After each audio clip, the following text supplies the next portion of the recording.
La question est là.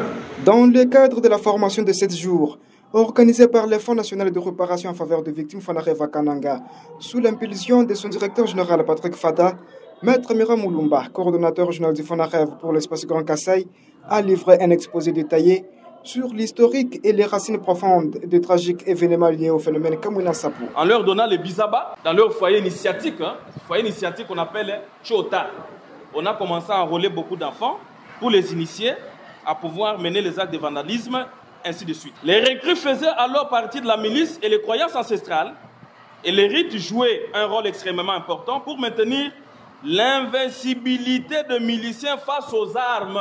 Pour sa part, le professeur Serge Makaya, deuxième intervenant de ce programme intensif, a apporté un éclairage essentiel sur la nature des préjudices et des crimes relevant de la compétence du Fonarev. Enfin, M. Paul Akouzibwe, conseiller technique au sein du Fonarev, a dispensé une session portant sur les techniques spécifiques à mettre en œuvre lors des missions d'enquête sur le terrain. Étant agent de l'identification, vous serez appelé à renforcer ces mécanismes de sensibilisation pour vous rassurer que les gens sont mobilisés et ils vont venir.